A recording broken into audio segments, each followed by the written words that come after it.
one of the things that we have not talked about that we should definitely send condolences to, even if he was a school shooter, is the student that took his own life. We lost a student yesterday, and everybody has painted him. You heard from Director Esserman. People have painted this young man in horrible light, ignoring all of the mental health challenges that he had.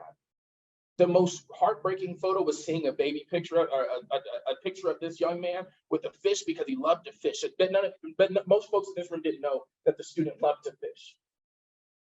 But there's a parent blocks away from here that had their home raided yesterday, that didn't have a child come home yesterday. And when it is white people shooting up schools, we always go to the mental health aspect. We always talk about how troubled they were as a young person.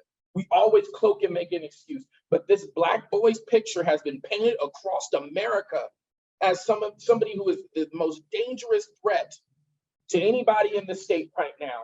And he took his own life, and none of us have said anything about that. We've not sent our condolences to that family. And that family lost a child yesterday.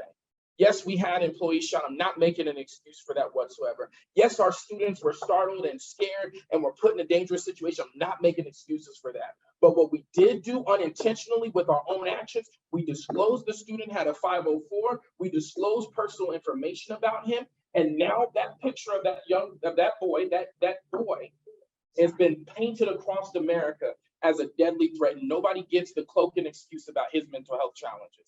And now there is calls in our own email inboxes where they want us to eradicate and expel any student that has any sort of trouble in their background that comes to us. And I'm not sure if that's going to be a request that is adhered to.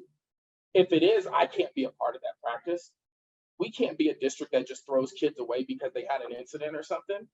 We got schools for that. Maybe East wasn't the place for him. That was on us because he went to East. That we should have been able to look at that and say, hey, Prep Academy is going to be a much better place for you, right next door to East. So I would love to know what conversation outside of this resolution do we plan to have for the student that committed suicide yesterday. More people, allegedly, more students are not dying by mass shootings. They're not dying in schools. They're dying by suicide. We lost another child to suicide yesterday, allegedly. While police officers go on Twitter and gloat about his death. We took him out, we got him. But we're all quiet about that.